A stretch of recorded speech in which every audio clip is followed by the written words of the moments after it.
Good evening students. आज हम आपको क्लास में करवाने जा रहे हैं गवर्नमेंट स्कीम्स। और आपको भी पता है कि कोई भी ऐसा एग्ज़ाम नहीं होता है जिसमें गवर्नमेंट स्कीम ना है। वो आपको कोई यूपी का पीएससी हो, तमिलनाडु का पीएससी हो, आपको राजस्थान का हो, आपको यूपीएससी हो, कुछ भी हो, गवर्नमेंट स्कीम आना ही आना है। उसके 2-3 क्वेश्चन प्रीलिम में होते हैं। आपको मेंस में गवर्नमेंट स्कीम आइदर डायरेक्टली पूछा जाता है या तो इनडायरेक्टली पूछा जाता है। आपको इंटरव्यू में भी इसके बारे में कहीं ना कहीं इसके बारे में उपयोगिता आ ही जाती है। इन नटशेल ये काफी इंपॉर्टेंट टॉपिक है और अगर ये हम ठीक से करके नहीं जाते हैं तो कहीं ना कहीं हम अपने आप को एक डिसएडवांटेज सिचुएशन पे रख रहे होते हैं। ठीक है, तो इसी प्रॉब्लम का सोल्यूशन हम यहाँ पे करने आए। मैं आपको इसका स्ट्रक्चर बता दूं कि गवर्नमेंट स्कीम्स को जैसे आप मार्केट में जनरली जो पन्ने मिलते हैं वो बहुत छोटे छोटे में होते हैं और वो आपको आधा अधूरा इन्फॉर्मेशन बताते हैं और इसी प्रॉब्लम को हमें हल करना है। मैं अपने गवर्नमेंट स्कीम को जो भी मैं अपने स्लाइड में करवाऊंगा उसको मैं 4 तरीके से टैकल करूंगा। एक प्रीलिम के तरीके से जिसमें हम सिर्फ वो इंपॉर्टेंट फैक्ट्स पढ़ेंगे जो कि प्रीलिम में आ सकता है।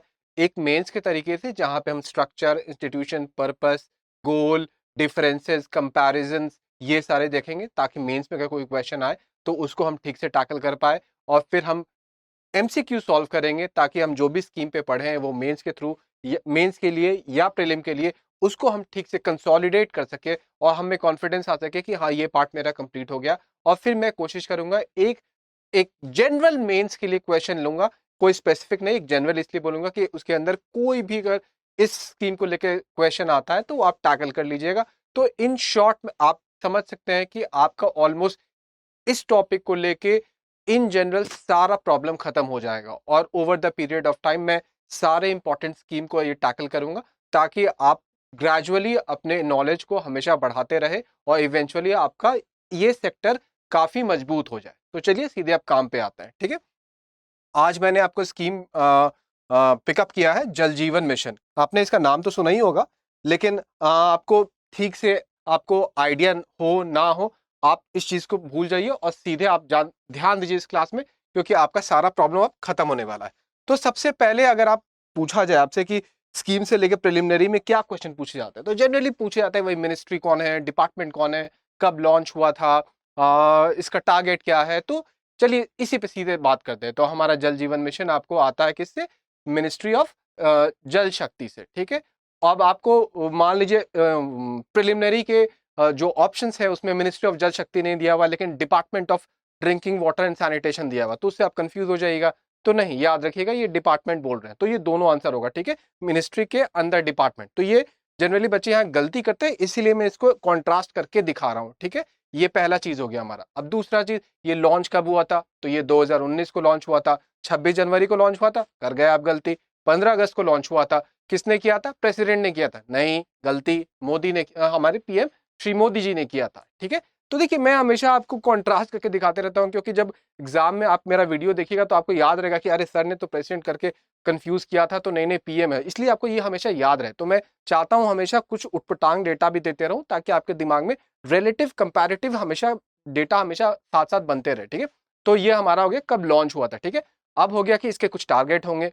टारगेट क्या है आपको? तो इसका पूरे इंडिया को पानी पिलाना है? नहीं, अगेन गलत, ये सिर्फ रूरल इंडिया के लिए है। रूरल इंडिया में सारे लोगों को टारगेट कर रहा है, कर तो रहा है सारे लोगों को टारगेट, लेकिन इसमें एक इस स्कीम के लिए एक वर्ड यूज हुआ है, वो है हाउस होल्ड। तो ये वर्ड हमें याद रखना जरूरी है। क्यों? मैं आपको अभी बताता हूं। मान लीजिए आपको दे दिया टारगेट, जैसे इस स्कीम का टारगेट है 19.43 समथिंग, आपको हाउस होल्ड को कवर करना है जो कि रूरल एरिया में है। जनरली डेसिमल वाले अंक नहीं पूछे जाएंगे आपको।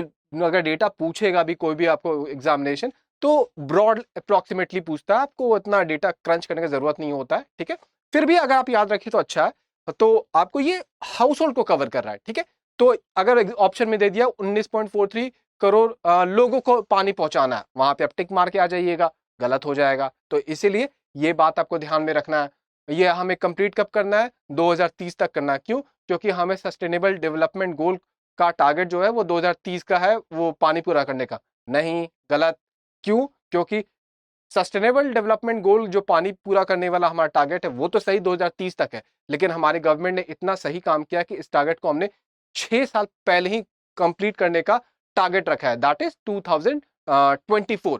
2024 में हम ये टारगेट रखते हैं कि हमारे रूरल हाउस होल्ड में जितने भी लोग होंगे उनको तब तक पानी पहुंचा देंगे। पानी मतलब क्या, चापाकल पहुंचा देंगे? नहीं, ये भी अब एक इंपॉर्टेंट वर्ड आने वाला है, क्या कि टैप वाटर पहुंचाना है हमें, कि उनके घर में टैप वाटर जाए तब उनको पानी मिले। ऐसा नहीं कि आपको 200 मीटर दूर है उसको हम मान लें कि वो पानी है, ठीक है। तो ये सब वर्ड पे आप ध्यान रखिए।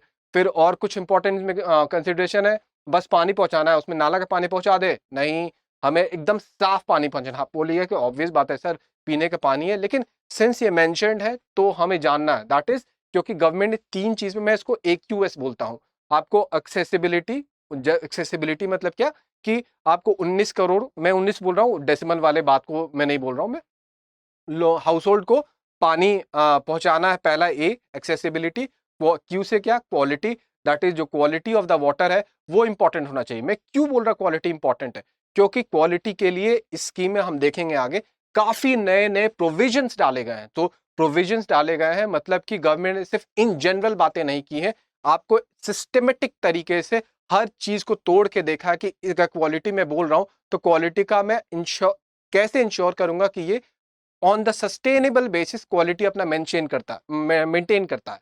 तीसरा सस्टेनेबिलिटी, सस्टेनेबिलिटी का मतलब क्या है, ऐसा नहीं कि टैप वाटर तो लगा दिया, 2 दिन साफ पानी भी आया, लेकिन अगले हफ्ते से पानी खत्म। अगले हफ्ते से मतलब ले लीजिए 2 साल बाद खत्म, ठीक है।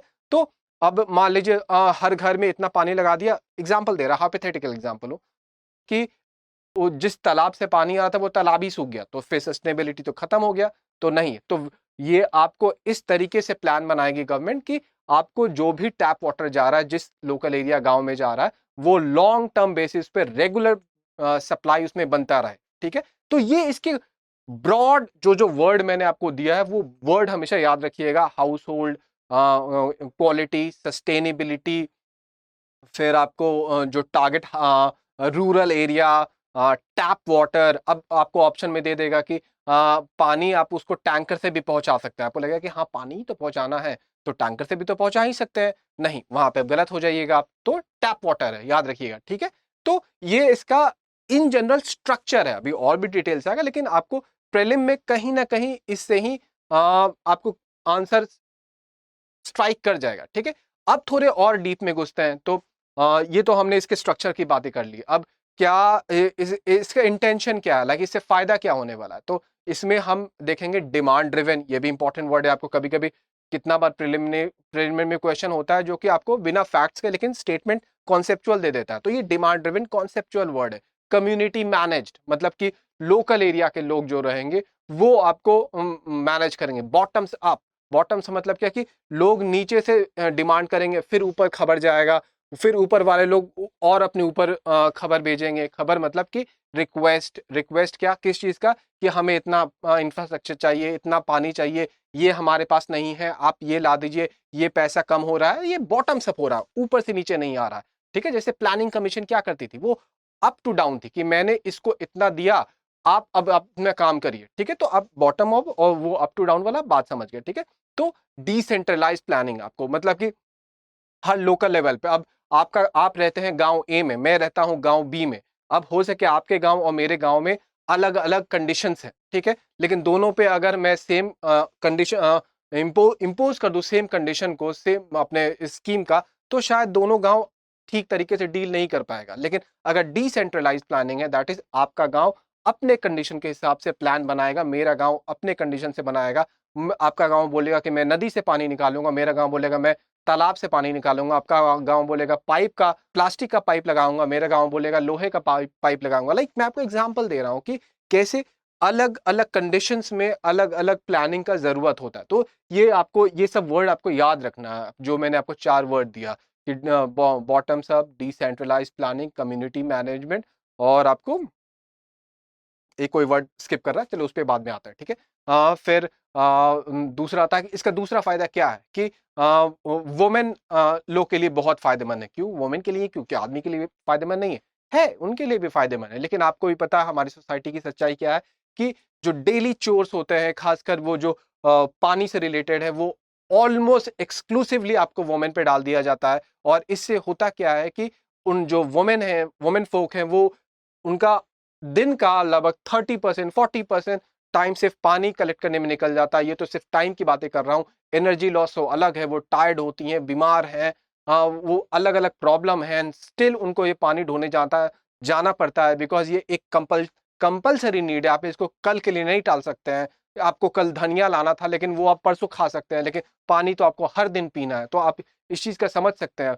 बहुत जंगल में, हम अर्बन स्पेस में रहते हैं, लेकिन बहुत ऐसे रिमोट एरियाज हैं जो कि जंगली जानवर रहते हैं, आपको क्रिमिनल्स रहते हैं रास्ते में, और तब भी पानी लेने जाना, तो आप समझ सकते हैं उनको कितना प्रॉब्लम से डील करना पड़ता होगा। एंड दैट्स वाई आपको टैप वाटर इतना इंपॉर्टेंट पड़ता है, क्योंकि पानी तो उनको पहले भी हम दे सकते हैं, शायद हमने कम्युनिटी तालाब बना दिया, लेकिन जाना तो तब भी पड़ता, ठीक है। तो टैप वाटर जब होता है तो वो उनके घर तक आता है। तो स्पेशली ये वुमेनहुड का ये प्रॉब्लम सॉल्व करता है। सिर्फ एज ए वुमेन का ही सॉल्व कर रहा है, मतलब वुमेन का भी क्लासिफिकेशन कर सकते हैं क्या हम लोग? हाँ, कर सकते हैं। क्या? Adolescent girl. अब एडोलेसेंट गर्ल कौन है? ये आपने देखा होगा, जनरली आप देखते होंगे कि प्राइमरी एजुकेशन में ग्रॉस एनरोलमेंट रेशियो बहुत हाई रहता है इंडिया का, मतलब कि सारे लड़का लड़की सब पढ़ने जा रहे हैं, और अचानक से आपको 9 10th 11 12 आते आते देखिएगा कि जो गर्ल्स का पॉपुलेशन का जो एनरोलमेंट रेशियो है वो ड्रॉप करने लगता है। ये क्या मैजिक हो गया क्या? ये अचानक से लोग को समझ में क्यों नहीं आ रहा है? होता क्या है कि जो लड़कियां हैं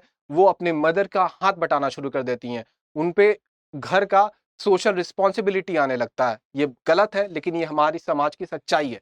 और इस कारण से क्या होता है, जो लड़कियों में बहुत सारा पोटेंशियल था वो कहीं ना कहीं वहीं पे थम जाता है, और इवेंचुअली फिर से वो एक वही रट साइकिल में फंस जाती हैं जहां पे उनकी पहले माँ खड़ी थी, ठीक है। तो इस प्रॉब्लम को कैसे ये टैकल कर रहा है? अब पानी अगर उनके घर में आ जाएगा तो ना उनकी माँ को दिक्कत होगा, ना उनकी माँ अपनी बेटी को ये बोलेंगे कि तुम भी चलो मेरे साथ पानी ढोने के लिए, क्योंकि मैं तो बीमार हूं, मैं एक साथ कितना ला सकती हूँ। अब घर में पानी है, तुम दोनों घर में रहोगे, और जो लड़कियां हैं वो पढ़ाई करने जा सकेंगे। तो एडोलेसेंट गर्ल के जो एजुकेशन का है, उस प्रॉब्लम को भी हम लोग एड्रेस कर रहे हैं, ठीक है।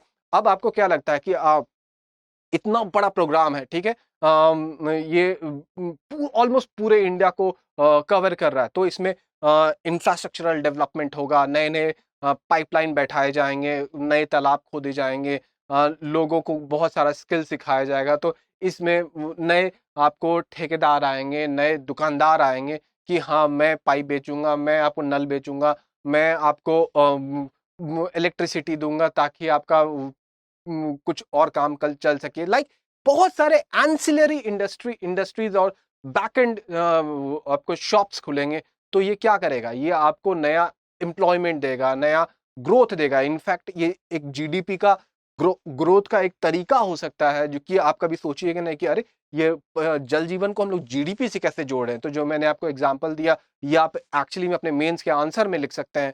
फिर आप जो भी नया कार्य, जैसे मान लीजिए बहुत लोग गांव के हैं, वहां एमजी नरेगा में काम कर रहे थे। एमजी नरेगा में वो जनरली लो स्किल काम करते हैं, जैसे जमीन खोदना, ईंटा बनाना, और जनरली छोटे छोटे काम। तो उसमें स्किल इन्हांसमेंट नहीं होता है। लेकिन यहाँ पे क्या होगा कि इसका ऑपरेशन, मैनेजमेंट, प्लानिंग, ये कम्युनिटी बेस्ड है। मैंने आपको ये वर्ड थोड़ी देर पहले बोला था। तो इससे क्या होता है कि वो बहुत नए नए स्किल सीखते हैं कि प्लानिंग कैसे करना है, फिर आपको अगर मैनेजमेंट करना है तो हमें किस चीज़ का ध्यान देना है। अगर मुझे ये पता ही नहीं है कि लोहा में रस्ट होता है, रस्ट को कैसे हटाया जाता है, तो हम उसका मेंटेनेंस कैसे करेंगे? तो ये कैसे सीखेंगे? ये हम उस नए स्किल से सीखेंगे। हमें ये देखना है कि ये पानी हमको साफ मिल रहा है कि नहीं मिल रहा है। तो ये हम कैसे पता करें? खाली पानी सफ़ेद दिख रहा है, ट्रांसपेरेंट दिख रहा है तो ये साफ है? नहीं, उसके लिए हमको लैब में जाना पड़ेगा, उसके लिए उस इक्विपमेंट को हैंडल करना सीखना पड़ेगा, उस रिपोर्ट को गवर्नमेंट की तरफ भेजना सीखना पड़ेगा। लाइक मैं आपको बताना चाह रहा हूँ कैसे हर स्टेप पे नए नए स्किल्स ग्रो अप करेंगे, और जो ये स्किल ग्रो अप करेगा ये आपको एक नया लॉबी खड़ा करेगा, ऐसे लोगों का नया ग्रुप खड़ा करेगा जो कि आपको रिलेटिवली, जो एमजी नरेगा के लेवल पे काम कर रहे थे, वो लोग रिलेटिवली बेटर स्किल्ड हो जाएंगे। जो कि ऑब्वियसली आप समझते हैं, जो आप हमेशा एक वर्ड सुनते होंगे कि डेमोग्राफिक डिविडेंड, ये सब। तो ये उस तरफ भी एक मूवमेंट होगा। तो इस पॉइंट को भी आप अपने मेंस में डाल सकते हैं कि कैसे ये काम करता है। तो मैंने आपको एक ओवरव्यू आइडिया दे दिया कि इवेंचुअली इस स्कीम में है क्या, ठीक है। अब आते हैं आपको थोड़ा बहुत जो डिटेल्स इंट्रिकेसी है वो भी आपको बता ही चुका हूं मैं। तो फिर भी देख लेते हैं कुछ छूटा तो नहीं। इन 19.14 करोड़ ये ठीक है, हो चुका है हमारा। फिर वाटर क्वालिटी मैंने आपको बताया कि क्वालिटी इसका स्कीम का एक मेजर पार्ट है। फिर बॉटम अप प्लानिंग आपको बताया मैंने, वुमेन एम्पावरमेंट बताया आपको मैंने, फ्यूचर जनरेशन, वही बात इसको एक्सपैंड किया है कि अगर अभी नए एम्प्लॉयमेंट होंगे, लोग बीमार कम पड़ेंगे तो फ्यूचर में बेटर होगा। स्किल और एम्प्लॉयमेंट वाला आपको बताया। अच्छा, ये वाला आपको बताना मैं भूल गया, तो ये ग्रे वाटर मैनेजमेंट क्या होता है कि अब आपको जो पानी होता है वहां पे ऐसा थोड़े है कि सिर्फ हर जगह साफ ही पानी होता है। बहुत जगह होता है कि नाले का पानी है वो शायद किसी नदी में चला जा रहा है, तो अगर हम उसको ठीक से टैकल नहीं करेंगे तो फिर नदी का सारा पानी खराब हो जाएगा। तो बेसिकली इसलिए इसको ग्रे वाटर मैनेजमेंट बोलते हैं। तो ये क्वेश्चन भी आ सकता है आपको प्रिलिमिनरी में कि जल जीवन का पार्ट है ग्रे वाटर मैनेजमेंट, तो ये आपको पता रहना चाहिए। फिर हमने सोर्स सस्टेनेबिलिटी की भी बात कही, और ये हमारा इन टोटल स्कीम था, और यहीं पे हमारा ये स्कीम का जनरल पैरामीटर्स खत्म होता है। ठीक है, अब हम बस थोड़ा और फैक्ट्स देख लेते हैं। जनरली आपको देखिए ये सब फैक्ट्स नहीं आएंगे, क्योंकि ये फैक्ट्स एक अभी डायनेमिक फैक्ट्स है। डायनेमिक फैक्ट्स का मतलब क्या है कि अगर आप 2023 में दे रहे हैं एग्जाम तब तो ये फैक्ट्स का काम है, लेकिन अगर 2024 में दे रहे हैं तो ये 8 करोड़ शायद 11 करोड़ हो जाएगा, तब ये फैक्ट का कोई काम नहीं रहेगा। लेकिन मान लीजिए अभी आप दे रहे हैं, आपका 1-2 महीने बाद एग्जाम है, तो आप तब ये वाला डेटा जान सकते हैं। लेकिन ये डेटा आपको जानना इंपॉर्टेंट है, क्यों? क्योंकि 2019 में ये स्कीम स्टार्ट हुआ है। ठीक है, तो स्टार्ट और एंड हमें पता होना चाहिए। स्टार्ट क्या है 2019, उसमें टारगेट क्या था आपको, टारगेट नहीं, उस समय तक कितने रूरल हाउस होल्ड में पानी पहुंचा हुआ था, तो 3.2 करोड़ रूरल हाउस होल्ड था, उसमें पानी पहुंच चुका था। और टारगेट क्या है हमारा, टारगेट है 2024 में कितना, 19.14 करोड़ हाउस होल्ड। ठीक है, तो यहां से हमें यहां जाना है। ये कब था, ये आपको समझ रहे हैं आप, 1947 से 2019 में 3 करोड़, और बस 19 से 24 में हम लोग, आपको कहां जाना है, लगभग 19 में से घटा दीजिए 3, जो भी बचता है वहां जाना है हमें। ठीक है, तो कितना रैपिड ग्रोथ ये प्रोग्राम देख रहा है, ये भी स्कीम का बहुत स्पेशल पार्ट है। अगर फीचर कहीं डिस्कस करने आता है मेंस में, तो आप ये लिख सकते हैं कि जो स्कीम का स्पीड था compare to every other scheme in the past, बहुत मैसिवली हाई था। ठीक है, फिर आपको ये वही बात ये आपको दे सकता है। अगर आप इस साल एग्जाम दे रहे हैं तो आप दे सकते हैं कि लास्ट 3 साल में कितने ऐड हुए हैं, तो लगभग 8 करोड़ ऐड हुए हैं। कैसे, ये आप ऑब्वियस बता सकते हैं कि ये देखिए डायनेमिक डेटा, तो ये डायनेमिक डेटा बस आप इस साल एग्जाम दे रहे हैं तो आपके लिए ठीक है, अदरवाइज अगर बाद में दे रहे हैं तो ये डेटा आपको पुराना हो जाएगा। फिर भी सिंस 3 साल में 8.42 हमारा हो जाता है करोड़ हाउस होल्ड। बार बार ये याद रखिएगा, देखिए people and household are different, इस बात को समझ लीजिएगा। ठीक है, अब देखिए ये इंपॉर्टेंट सेक्शन है, ये क्या कहता है कि हम लोग सिर्फ हाउस होल्ड का बात करते हैं, नहीं, हम लोग पब्लिक प्लेस का भी बात करते हैं। ठीक है, इन रूरल एरिया। लेकिन अब ये क्यों कर रहे हैं हम लोग, क्योंकि आप मान लीजिए बच्चे घर में तो पानी पी लिए साफ सुथरा अच्छा खासा, लेकिन वो मिड डे मील खाने गए, स्कूल गए, वहां पानी उनको आज भी मिल रहा है खराब, तो उनका तो बीमारी फिर से हो गया। तो फिर ये पर्पस ही सारा हमारा खराब हो गया कि हम लोगों को साफ पानी देना है। तो इसीलिए आपको आंगनवाड़ी में, स्कूल में, आपको वहां पे भी हमें साफ पानी देना है। और वहां का भी देखिए हम लोग कितना, एक जगह 9.03, एक 9.36 लाख आपको आंगनवाड़ी और वो स्कूल में हम लोग ये ऑलरेडी पहुंचा चुके हैं। तो ये कितने स्पीड से काम कर रहा है। देखिए ये सब डेटा उतना इंपॉर्टेंट नहीं है, लेकिन सिंस अगर आपको एग्जाम 1-2 महीने में आता है तो आपको अपने आंसर को जस्टिफाई करने में ये सब डेटा काफी काम देता है। ठीक है, बहुत ऐसे एरिया थे जहां पे आपको फ्लोराइड और आर्सेनिक की वो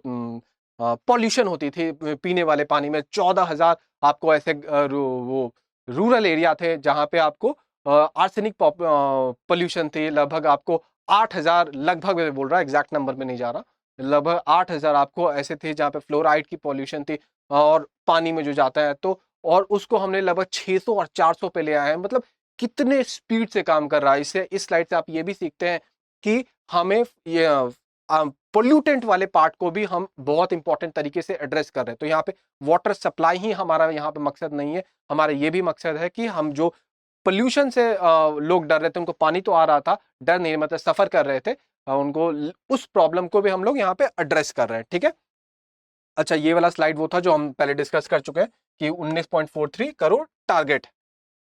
ये वाला स्लाइड में बोल रहा था कि 14,000 करोड़ और ये लगभग 8,000 करोड़ ये आपको फ्लोराइड और आर्सेनिक का है, और ये 600 और 400 लगभग हम लोग अब पहुंच चुके हैं। अब हो सके 1-2 महीने में ही हमारा ये वाला टारगेट कंप्लीटली खत्म हो जाए। अब ये देखिए इंपॉर्टेंट स्लाइड है, ये आपको आ सकता है, इसको मैं स्कीमेटिक से ही बता देता हूँ। ये तो ऐसा ब्लू है, चलो देखता हूँ। हाँ, आपको पहला डिस्ट्रिक्ट कौन होगा जिसने 100% वो किया, तो बुरहानपुर एमपी, ठीक है।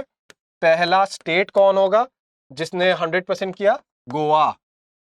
पहला यूनियन टेरिटरी कौन हुआ, दादरा एंड नगर हवेली, ठीक है, दमन एंड दीव। अब वो दोनों एक ही यूनिट है, ठीक है। तो ये इसमें वही बताया जा रहा है, तो ये आप याद रख सकते हैं, ये इंपॉर्टेंट पॉइंट है, ठीक है।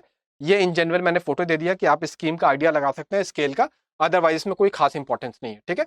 अब ये देखिए, ये जानना उतना इंपॉर्टेंट नहीं है, लेकिन फिर भी अगर आप अपने जब ये बोलते हैं कि बहुत मैसिव प्रोग्राम है, तो उसमें आपको ये सब फैक्ट्स काम देते हैं कि ये लगभग $44 बिलियन का ये प्लान है। आप इससे आइडिया लगाइए कि जो रफाल का जो डील था वो लगभग 8.3 या 4 बिलियन डॉलर का था, जिसका इतना ज्यादा मीडिया कवरेज करता है, लेकिन उसका 4 से 5 गुना बड़ा ये स्कीम है और इसके बारे में बहुत लोग जानते भी नहीं। Can you imagine the scale of this scheme, $44 billion, and I am pretty sure शायद ये और भी आगे बढ़ाएं, क्योंकि मेंटेनेंस में भी और खर्चा होगा, शायद और बढ़ते ही जाएगा, ठीक है। और ये देखिए, अब आपको हर स्टेट याद करिएगा तो कितना याद करिएगा, क्योंकि कल जब तक हो जाएगा 2 महीने बाद 5 स्टेट और जुड़ जाएंगे, ठीक है। तो हमें क्या याद करना है, फर्स्ट हमेशा कुछ याद करना है। फर्स्ट मैंने आपको तीनों बता दिया, district, state and union territory. हो सके कल को कुछ लास्ट हो जाए कि ये स्टेट लास्ट है जो कि अभी तक 100% नहीं किया है, तो वो भी हम याद कर लेंगे, लेकिन अभी हम लोग वो स्टेट में पहुंचे नहीं है, ठीक है। तो यही था हमारा डेटा ड्रिवन प्रिलिमिनरी सेक्शन, जिसमें हम लोग सिर्फ स्कीम के इंपॉर्टेंट सेक्शन पे बात कर रहे थे, जिससे क्वेश्चन आ सकता है। एंड आई होप कि आपको ये स्कीम, ये वाला चीज अच्छा लगा होगा, जिसमें आपने स्कीम को एकदम कॉन्सेप्चुअली ग्रास्प कर लिया होगा। इसके आगे हम क्लास करेंगे आपको इसी स्कीम का मेंस के पर्सपेक्टिव से, वो आपको और भी अच्छा लगेगा, बिकॉज उसमें आप उस स्कीम को लेके ही नहीं, सिर्फ वाटर प्रॉब्लम को, रूरल डेवलपमेंट को, बिकॉज आपको क्या लगता है जल जीवन क्वेश्चन जब भी आएगा तो सिर्फ जल जीवन पे आएगा, नहीं, वाटर प्रॉब्लम से क्वेश्चन आ सकता है, उसमें आपको ये लिखना पड़ेगा। रूरल डेवलपमेंट पे आ सकता है, रूरल एडमिनिस्ट्रेशन पे आ सकता है, वुमेन को रिलेट आ सकता है, उसमें सब में आपको ये डालना पड़ेगा, और फिर आपका आंसर जो होता है वो मल्टी डिमेंशनल बनता है, ठीक है। तो चलिए, लाइक करिए, शेयर करिए और वेट करिए मेरे अगले क्लास का, बिकॉज वो भी इसी क्लास की तरह धमाकेदार होगा।